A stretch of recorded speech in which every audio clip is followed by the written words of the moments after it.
Well, hey there, my favorite families, and thanks for joining us here today at Home with APS. I'm Mr. R, and I'm joined with Miss Martindale and another one of our teachers, Miss Garcia. We're really excited you all are here today because we are going to talk about a new topic, and that is growth mindset versus fixed mindset. Hey, Miss Martindale. Yes, Mr. R. Would you be interested in reading today's essential question? You know I love reading our essential question. And I love you reading our essential question. Thank you, Mr. R, because here I go. So remember from our last episode, we talked about our essential question and how it guides our learning throughout our lesson. So today's essential question is, what tools do we have to maintain a growth mindset when we're faced with a challenge? Excuse me, friends. Mr. R, what are you doing? Well, I'm getting frustrated, Miss Martindale. I can tell. You know. Let's take a deep breath. In through your nose and out through your mouth. One more. In through your nose. Oh. But you gotta breathe. Breathe out. Out the mouth. Out the mouth. Out. Not out of your nose. Out through your mouth. Oh. We don't want the boogers flying. So out through your mouth. Okay. Look, we have our coffee talk coming up. Right. And I had this idea to make it better. Okay. And I was working on it. Okay. And I was trying to make it work, and it just wasn't working, and I was getting frustrated, and here I am. I can tell. Let's try our breathing technique one more time because your body language is kind of scaring me at the moment. So in through your nose and out through your mouth. Out the mouth. Now, I don't expect that technique to work right away, Mr. R, but can I ask a favor? Do you trust me, Mr. R, first? Do you trust me? Yes, Miss Martindale. I trust you. Okay. I don't think I've ever given you bad advice. So what I'm going to suggest is that you go take a walk, a real quick walk out in this beautiful air that we are having outside. The temperature's perfect. Everything is perfect. And just clear your mind. But make sure you come back to listen to this lesson because I guarantee you are going to learn something. All right, Miss Martindale. I'm gonna take your advice. I'm gonna trust you. I'm gonna go for this walk, but I want you to know I'm gonna lose it. I can tell you're going to lose it. And this is a good time out. Even adults need time out sometimes. A good break, a good breather to help kind of let your mind not focus on your problem, and maybe, just maybe, you might get some ideas. Okay? All right, Miss Martindale. Good. Okay. In the nose, out the mouth. In the nose, out the mouth. You got this, Mr. R. I hope he comes back a little bit more calm. So let me get back to our essential question, my friends. What tools do we have to maintain a growth mindset when we are faced with a challenge?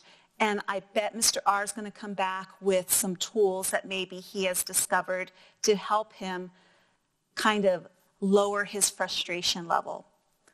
Friends, last time we were together, we talked about two-column notes, and we're going to use that fantastic tool of two-column note-taking to help organize our lesson and our ideas. I'm going to go over it really briefly again with you. Some supplies you're going to need are a brand new loose leaf piece of paper and some sort of writing utensil. And while Miss Garcia is reading a story or there's a little bit of break in between the segments, go around and find some cardboard or some things that maybe you can make something out of. So I'm going back to my loose leaf paper because I'm going to get my two-column notes ready. And I'm going to fold the left side over to where I can barely see the margin on the back. That way, my left side is a little more narrow than my right side. Just like that. And then what we're going to do is we're going to label it just like we did last time with vocabulary and definitions. This time, instead of using main idea and key details on the back, we're going to talk about cause and effect. So when we are listening to the story, I want you to think of causes and what effects did those causes have. So, boys and girls, ladies and gentlemen, get your materials ready, and we will be coming back with Miss Garcia, and she's going to read a great story about a little girl who overcame her frustrations and persevered in the face of her challenge. And I sure hope Mr. R, there is Mr. R. He's coming back from his walk, I think, and he looks a little more calm. So hopefully he'll sit and listen to this story. Welcome, friends. Thank you for joining me today. I'm so excited to read this amazing story with you. I sure do hope that Mr. R is listening because I know there's a lot of ideas to calm down and to help with his feelings and with his ideas from this story. Before I read this story, I want to describe the type of reading I will be doing, and I'm going to go back to what Mr. R was talking about last time. He was talking about this word, and the word is prosody. Say it with me.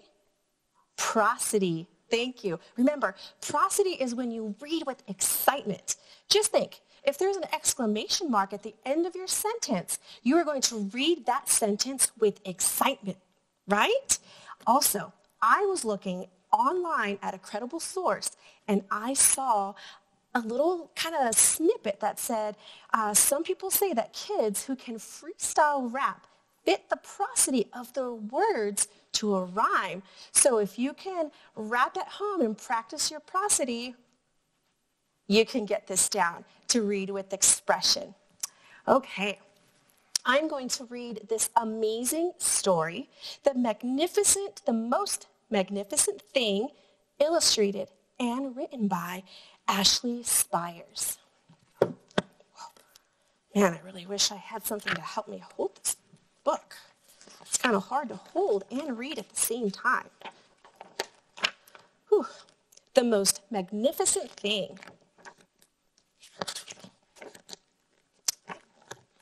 Oh, I think I got it now. This is a regular girl and her best friend in the whole wide world. They do all kinds of things together. They race, they eat, they explore, they relax. She makes things, he unmakes things. One day the girl had a wonderful idea.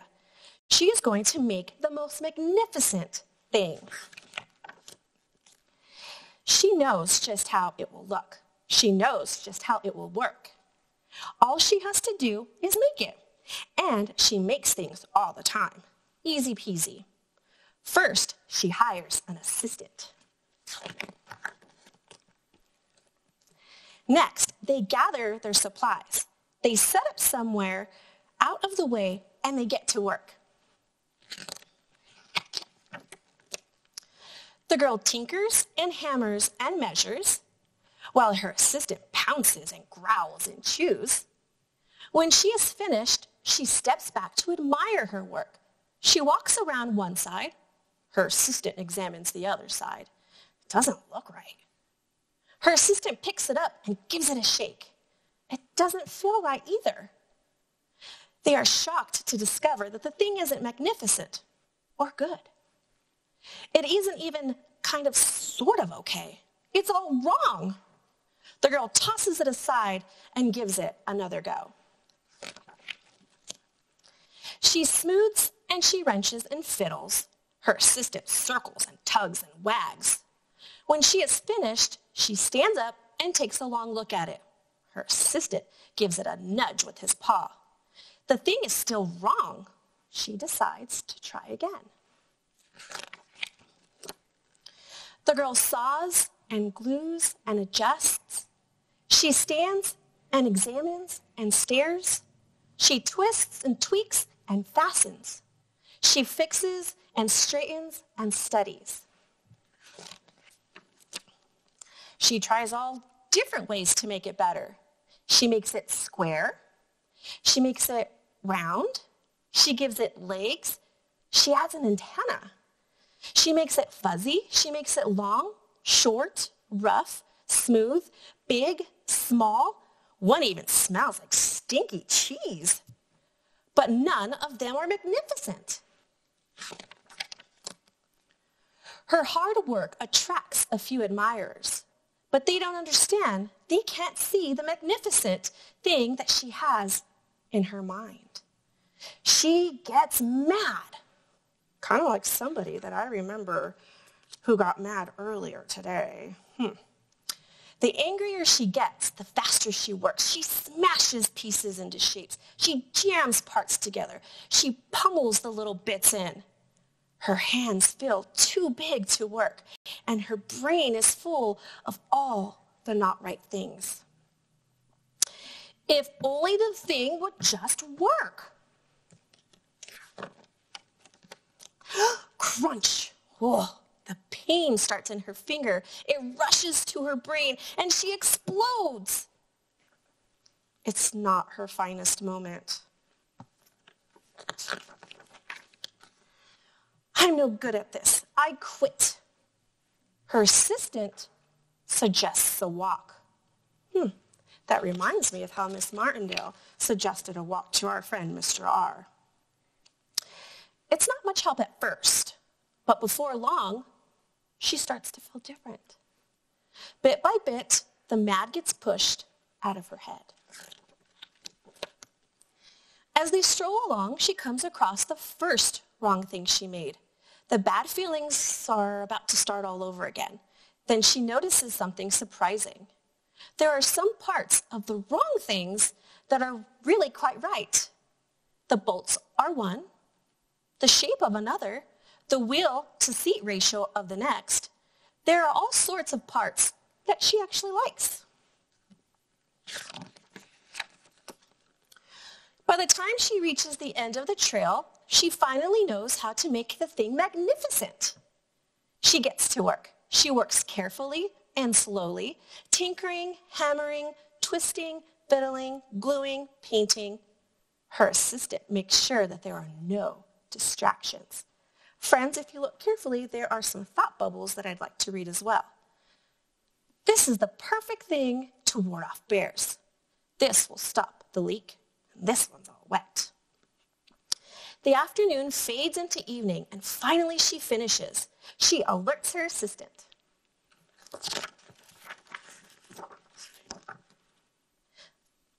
The pair take a good look, and it leans a little to the left, and it's a little bit heavier than expected.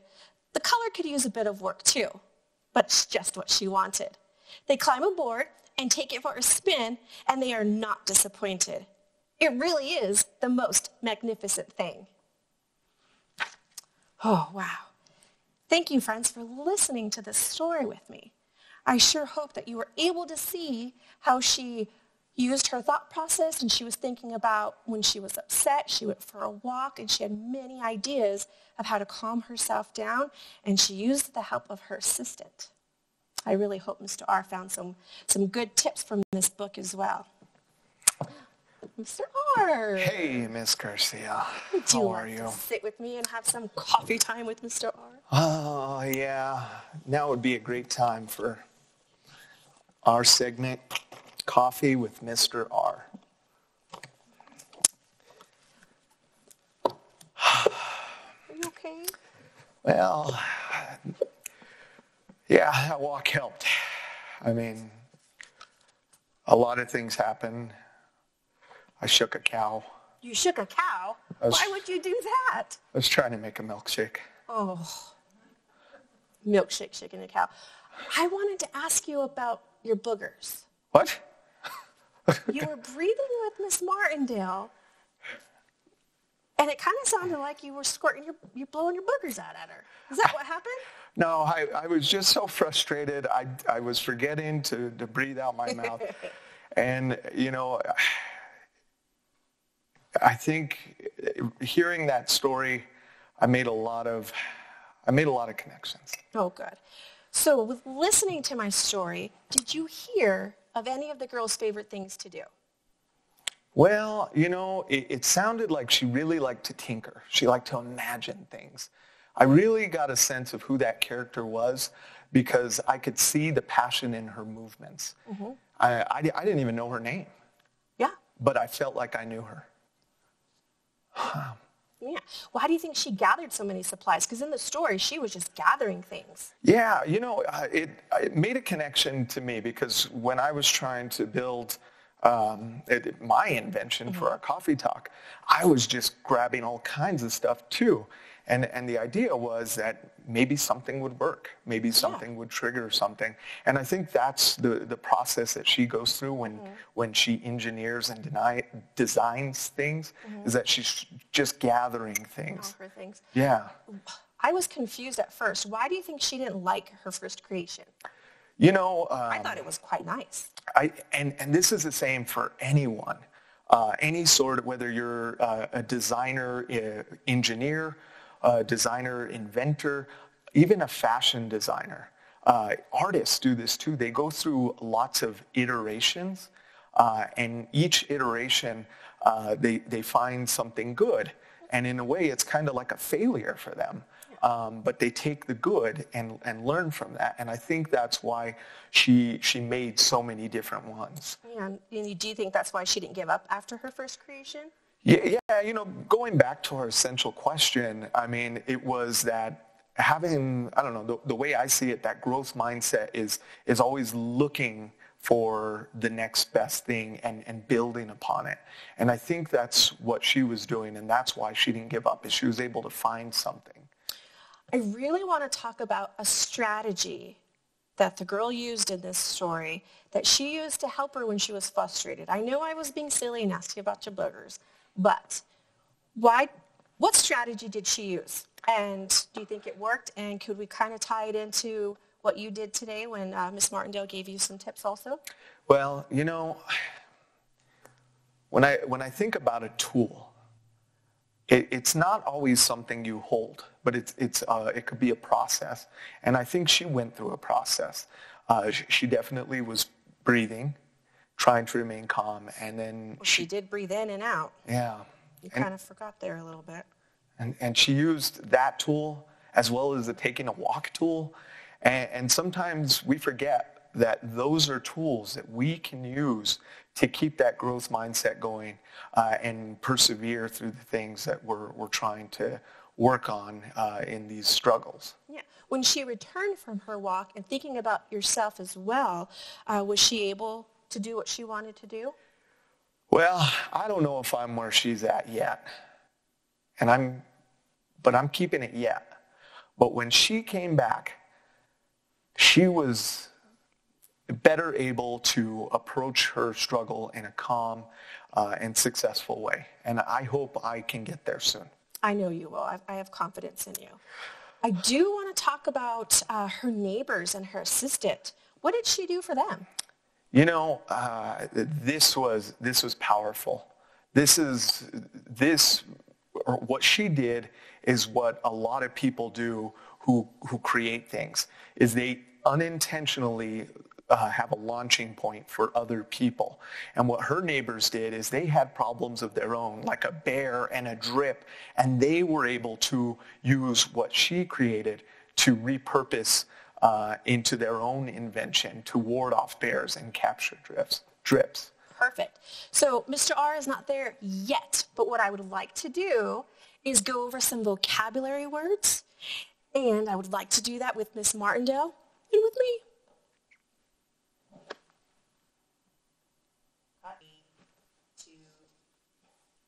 Hi friends, thanks for joining me again. We are going to learn some new vocabulary. I would like to say welcome to Miss Martindale. I'm so happy she's joining me. Thank you, Miss Garcia. I'd also like to review our 2-column notes that Miss Martindale was showing us at the beginning. Remember, 2-column notes, and now I want to help you with filling it in. We have our new title for this time. We have growth mindset and perseverance. We have vocabulary on one side, and the other side will have our meaning. Remember, you're going to hear me give a description, an explanation of our vocabulary words, and we're also going to discuss it together. But your meaning, your definition of the new vocabulary word needs to be meaningful to you. So when you write them in your notes, let's make sure they make sense to you. So when you go back and read them or use them as your tool, you know what they mean. Are we ready? I'm ready. Perfect. So our first word, friends, are you ready for this one? Yes, I think it's my most favorite word. Perseverance. This is our first word, boys and girls. What do you think perseverance means? Well, I know what perseverance means. It means to just keep going, in my own words, because sometimes, Ms. Garcia, I'm not very good at persevering. I give up too easily sometimes. I like what you said. I'm going to go with what Ms. Martindale said, not giving up and continuing to problem solve. Good job. Thank you. I agree with you on that one. So when we are practicing perseverance, we are not giving up. Correct. And hopefully, I think Mr. R is practicing that right now. I sure hope he's listening. I Right? agree. Okay, you ready? Our next word, imagination. I love imagination because I have a great imagination. You do. I do. I think that's one of my strengths is my imagination. Yes. The meaning for imagination that I have, thinking of new ways to come up with creative ideas. I think we teachers have great imaginations because especially in this day and age right now, we have to use our imaginations to come up with new lessons and new techniques on how to reach our students. And I'm excited to see Mr. R's thinking because I want to see what his imagination was like. I want to know what he was thinking. I can't wait to hear that. Our next word is kind of a two-word vocabulary that I want to discuss. This one is struggle and frustration. Right. It's a big one to think about. It is. And I think we all know what struggle is, especially staying home right now and not being able to see our friends as much. That's frustrating and it is a struggle. Yeah. So let's read the meaning that we have here. A feeling of anger caused by being unable to do something. There is some frustration, and I know, like what Ms. Martindale said, a lot of what we're feeling at home, a little bit frustrated, not being able to do something, right? And Mr. R definitely was feeling frustrated, especially when he threw that box down. I was a little worried. I know, he almost threw it at your head. Almost hit me in the head. Just kidding. I'm glad I have those ninja moves, though. Our next word is, this is the big one, empathy. Big word here, boys and girls. Empathy. I'm not What's sure. your guess on empathy? Empathy. I'm not sure, Miss Garcia, empathy. It almost sounds like what my stepdaughter's making today, empanadas. Ooh, I love empanadas. What flavor is she putting in the middle? I think we're going to go get some cherries, so we're going to make sweet empanadas, and then maybe some ground pork for savory ones. Oh, I love, wait. I'm sorry. Okay, empathy kind of sounds like empanadas, but let's talk about what empathy means. All right. Empathy, this is my meaning, so let's see how we could put it into our own words. Okay. But empathy is when you are aware of, understand, and you're sensitive to feelings of others. And you're able to express understanding to support them. So you're showing them your empathy. So you were kind of empathetic when you were getting excited about our empanadas. Yes. Okay. Well, We were feeling the same. we were feeling the same. So I was showing you support Okay. that I know that your empanadas will be yummy. Okay. I hope so. Our next word, and it kind of ties into our title and what we have up here for our essential question, we have magnificent. Oh, I know what magnificent is. Uh-huh. 'Cause I listened to this story, something that you're excited about, something that is awesome. Yes. And what I wrote is extraordinary, fine, superb, incredible, and amazing. as magnificent. Just like you, Miss Garcia. Oh, I love you, Miss I Martindale. love you too. Now, here is my last vocabulary word. The last vocabulary word is assistant. Don't I have a lovely assistant? I think I sure do. What do we think assistant means? I think it's a helper. It is a helper. You're my favorite assistant, you and Mr. R. Thank you. So for assistant, we have a person or a dog who helps and supports someone. That's our vocabulary word for, or our meaning for assistant. Now remember, boys and girls, when we learn new words, we want to tie them into our essential question. So, how do our vocabulary words connect to our essential question? Well, this is what I wrote. Using what we learned, we now know not to give up, be creative, understand the feelings of others, and be magnificent. Thank you, Miss Garcia. I learned so much. So now let's have Mr. R come join me and we'll talk about two-column notes and cause and effect. Hello, everybody. Welcome back. We are going to use those awesome two-column notes. Hopefully you can flip them over, or if you even have room on the bottom, you can continue those note-taking skills. And we're going to label them cause and effect. And Mr. R is back. I can tell he's calmed it down a little bit. Breathe through the mouth. No, Mr. R. Breathe through the nose. Breathe through the nose. Out through the mouth. Out through the mouth. That's a very important lesson. All right. In nose, out mouth. Right. I'm gonna have so many tools. It's gonna be amazing. Great. Mr. R, are you ready to help me with figuring out the cause and the effect of this story? Yeah, so we kind of did our own two-column notes, and We did. We're going to kind of share them with everybody. Is that? Yeah, and it's okay if your causes are a little bit different than mine, or your effects are a little bit different than mine, but I bet you we're going to be kind of in sync. Yeah, I think so too, and I'm really excited to see what you did for your notes. Okay. I'm going to be a little honest. I get a little confused with what the word cause means. So the way I remember it is what events happened first and what happened with those events. That's how I always remember cause and effect. Are you ready, Mr. R? I'm ready. Okay, so this was the first cause that I came up with. And remember, it's okay if Mr. R owns his own learning and comes up with a different thing.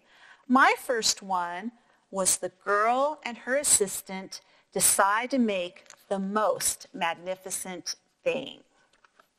What was yours, Mr. R? That is unbelievable. I had the same thing. The girl and her assistant decide to make the most magnificent thing. That is awesome. Yeah. And that was your first one, right? Yeah, and I'm going to put it up here in the cause column.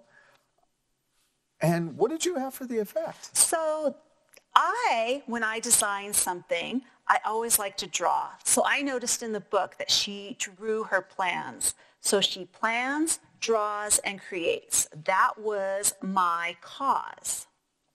What was yours? That she is thinking clearly, slowly, carefully, and she is successful. Okay. Miss Martindale, I wonder if we're doing these in the right order? I think I'm doing mine in the right order. Okay, I may not be. I don't think I am. Okay. Because she wasn't successful the first time, was she? Correct. She wasn't successful. Oh. That's okay. Let's continue this and go on to the next one. So, and then we can make this like a little puzzle. I like that. And whenever we make mistakes, it's okay because we can draw little arrows too. Yeah. And luckily you have yours. And do you remember when I said how I'm always confused? How I can put things back in order? It's like an event on what happened next. Well, maybe she was successful in creating it, but she wasn't successful in what she wanted, her original vision. Correct. Correct. So here's my second event. Okay. The first try, and I used quotation marks. in this one because I am a big proponent of text evidence. So I quoted my source.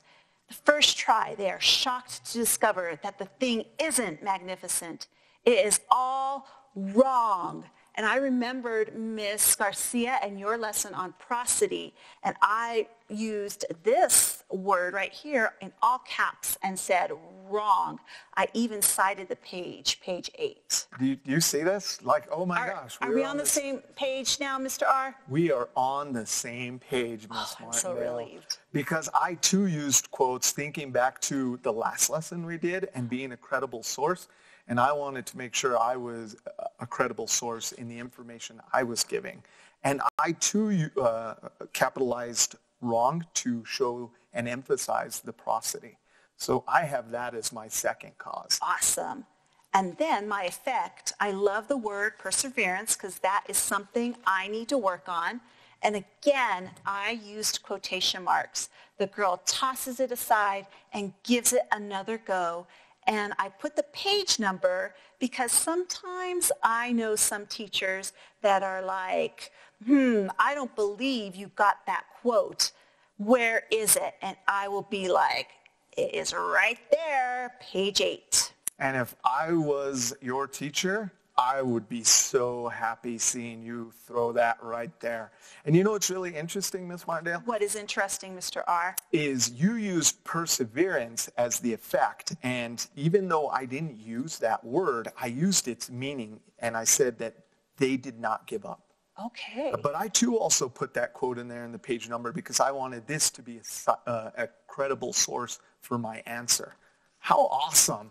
I know, Mr. R, we are a well-oiled machine. Are you ready for the next one? I am. Again, text evidence. She gets mad. And what page number? Page 16. You know what, Miss Martindale? Me too. And this one hit home. Yeah. I mean, I had a flashback. Okay. To when we were, up here, and I got really frustrated, and I threw the box on the floor. It's burned in my memory, Mr. R. Miss Martindale, I'm sorry. It's okay. I forgive you, Mr. R. I forgive you. Wow. I feel like I'm going to grow from this. I think you are. Thank you, Miss Martindale. And I'm going to use that as our third cause. Okay. And so my effect for that third cause is she is frustrated, so she jams pieces together and she hurts herself. And you know what? That was my effect too. And it reminded me when I was trying to jam things together just here. And that makes sense. When you're frustrated and you get mad, you lose focus. And you forget about the tools that we have to grow from these things. Gosh. Brilliant, Mr. R. Yeah. Brilliant. I can see the light bulb going off in your head, too. You know what? Not yet. Okay, not yet. The but power of yet. I'm getting there. Awesome. I love that attitude. So for my fourth one, I am using text evidence again. And I'm going to admit, I read this story before. And this is where I got the idea of her assistant suggests a walk. Well, so I got that too. And you know what's wild is thinking about it. This is a great example of how you used your experience with literature, regardless if that it was fiction. And you applied that knowledge to be able to help me in a situation where I had lost it. Bingo. Wow. No wonder we go to school, Miss Martindale. I tell you, we make a great team. So what did you have as the effect of that cause? So the effect is, and I see it in you as well, she calms down, thinks clearly, and begins again. Wow. I bet she even breathed in through the nose and out through the mouth. Right. We do not want boogers. Miss Martindale, I too had that same effect, and it really hit home that when we are in these experiences and we're getting frustrated and when we're at the point of giving up, that if we use these tools, that we could come back and we could do a better job. And I'm getting to the point where I'm excited to come back to what I was frustrated with. That makes me so happy. And then this is the last event, the last cause that I came up with.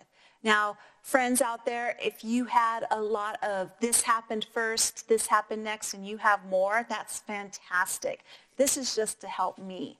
So my last one was after a first attempt fails, she works carefully and slowly. What did you have, Mr. R? I actually had the same thing. And that to me tells me that we were both picking up from this book that she really narrowed down and she really understood that she had to communicate an idea to herself. And when she did, she had a vision and she was able to achieve that vision. That is awesome. Oh, I think I went into the effect. That's okay. Because now, here is my effect. She works more clearly and slowly, and with prosody, I'm going to say, success! Wow, Miss Martindale. So mine is just a hair different. Okay, that's okay. Because I said she was working carefully, clearly, and slowly, and she was able to be successful in making, and here's where I used prosody to write, the most magnificent thing. Wow, Miss Martindale. Air high five. We rock. Rock. Well, you know, this is a good experience for me to go through this cause and effect, to not only see that even though we were thinking similarly, we approached it in different ways. And I know we use this tool as a system for understanding vocabulary, for cause and effect. And in previous lessons, we used it for a way to connect main idea and details. And I just think this is something powerful that not only helps us dig into the meat of this book, but helps us really draw out the valuable lessons that come from literature. I totally agree, Mr. R.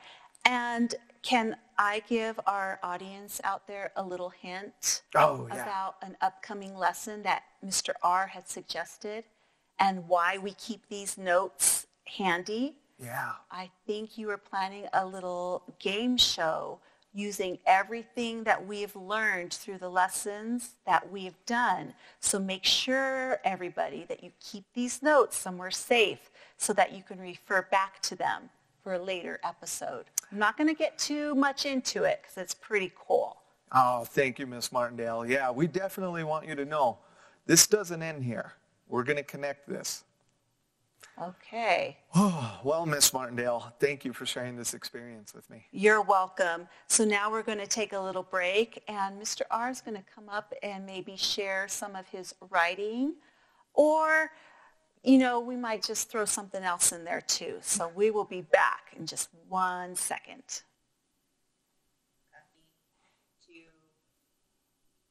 Hey there, my favorite families.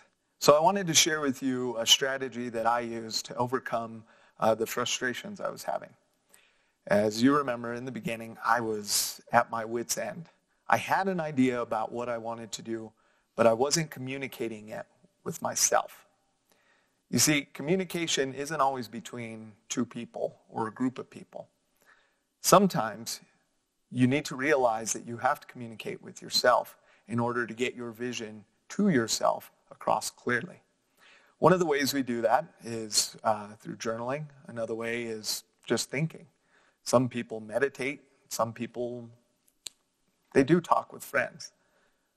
What I like to do is kind of like a journaling / note-taking / drawing exercise. And I actually have my example here.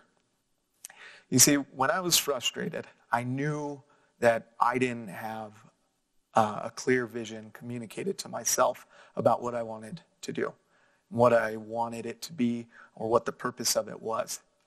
And when Miss Garcia read that book about the little girl and her frustration, it became clear to me that I really needed to hammer out and detail exactly what it was I wanted and its purpose. And that's what I did. So if you remember, I got really upset because I was trying to get this book to just stand up. When we do our coffee talk segments, it's really important for me to know that you can see the book. And it's really hard, as Miss Garcia showed you, to hold that book and to keep it steady and to read it. And so I thought, man, it would be great if she didn't have to hold it. But what did that look like? And instead of taking the time to really think about what it might look like, I just tried to put something together and got frustrated. So, well, Miss Garcia and Miss Martindale were going over the vocabulary with you. I had an idea. What if I start writing down my idea and start labeling certain aspects of it and trying to create a vision of what it was I wanted so that I could communicate it to myself and then effectively communicate it to you and my colleagues. So that's what I did.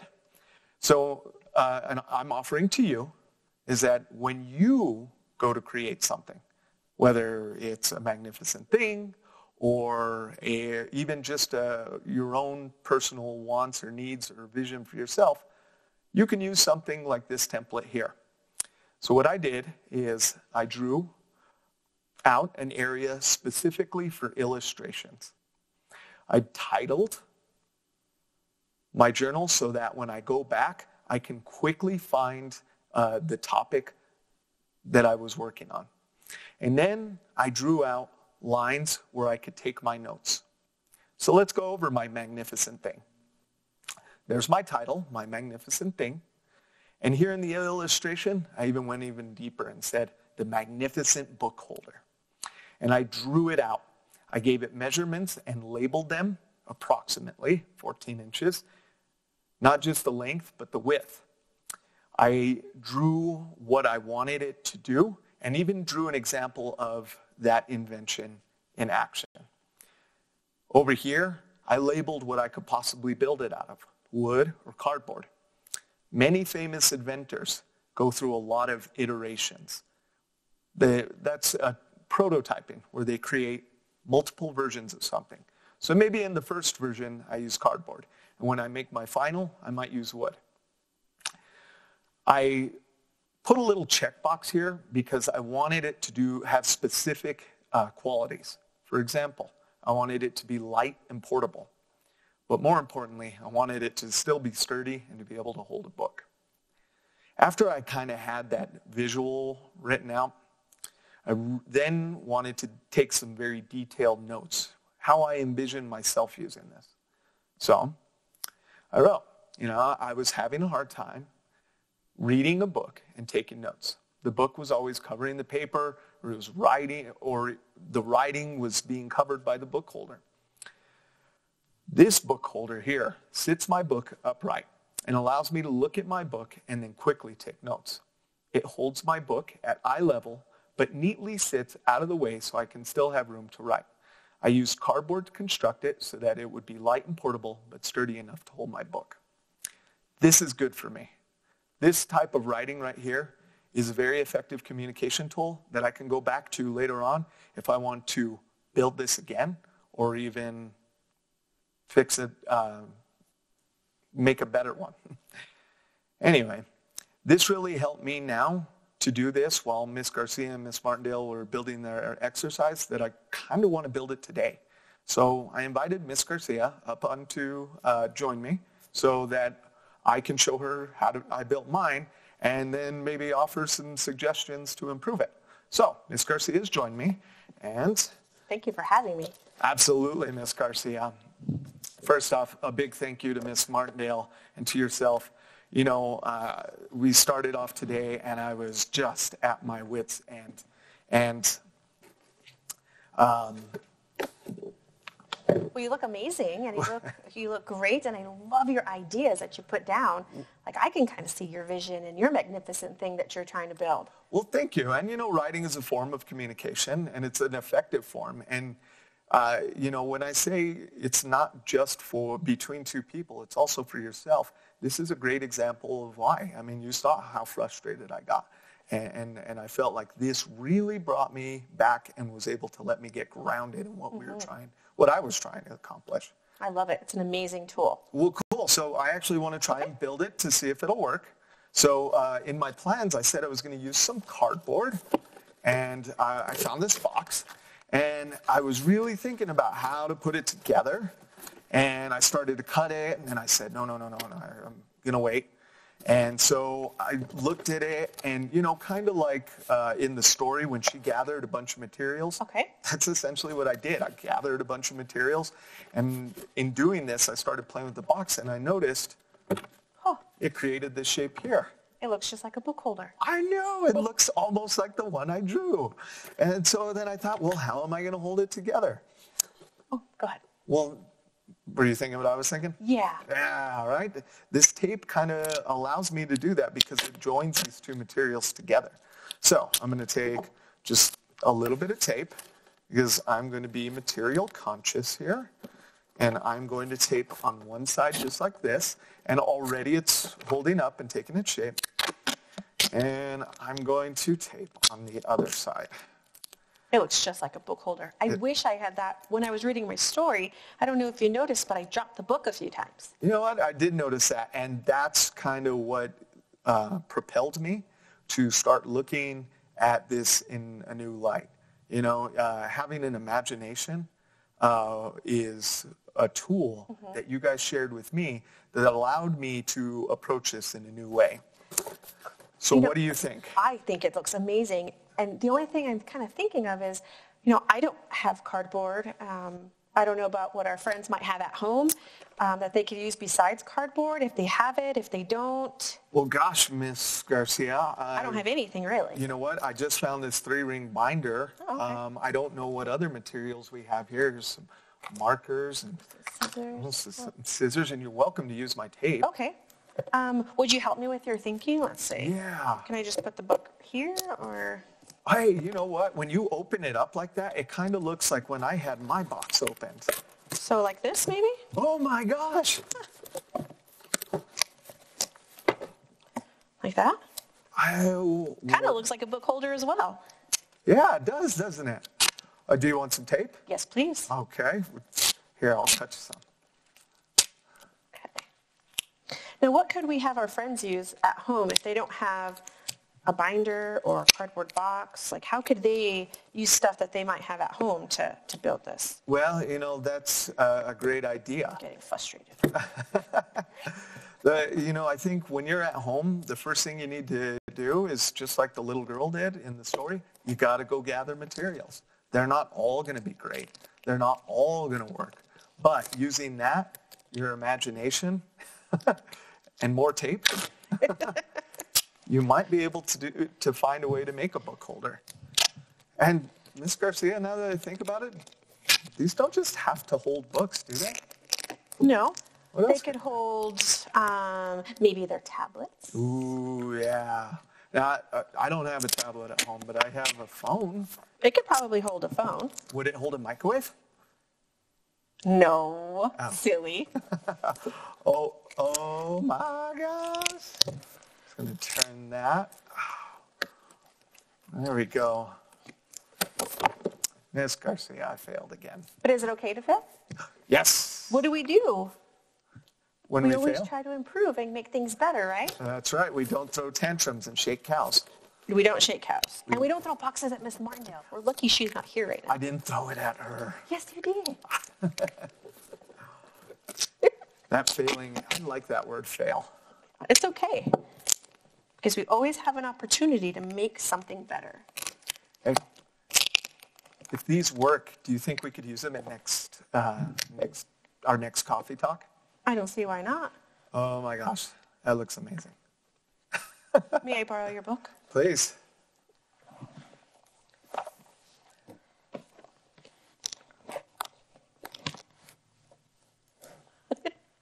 Well, mine isn't quite there yet, but I know that I can take some time and improve on it. Ah. Yeah. And our conversation about tablets and phones and other uses for these, again, just like that story we read, how her failures became useful to other people and became their own inventions. Yeah. Gosh, Ms. Garcia, this has been an incredible ride. And although I don't think this is going to be my last invention book holder, it's given me a start. And this whole time, I think I really grew from this experience. And I'm so excited that you shared it with me because look at this. I'm going to need this the next time I read a story out loud. And these ideas, you gave me my own ideas of, other things that I want to create. My imagination is rolling now. Well, and it's okay to fail, right? It is. Well, awesome. I wonder if there's anybody else who's ever failed like we have. There's a bunch. What I'd like to do is talk with Miss Martindale because she was talking to me about someone that she knows who's even famous who has failed. Oh, I can't wait to hear.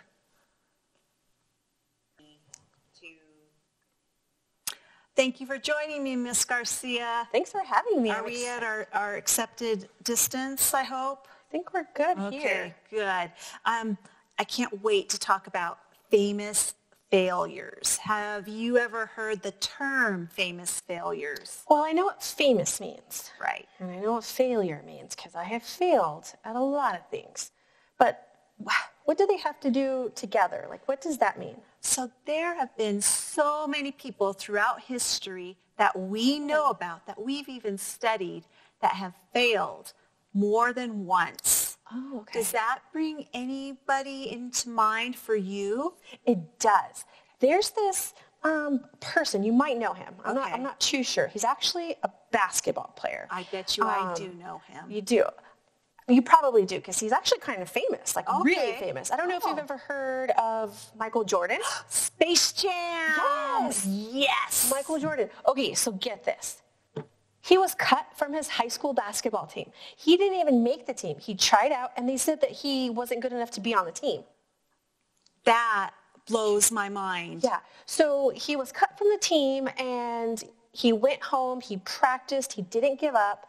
He felt like he failed, but then he was so in love with the game. He tried, he practiced. He persevered. He did. And then guess what?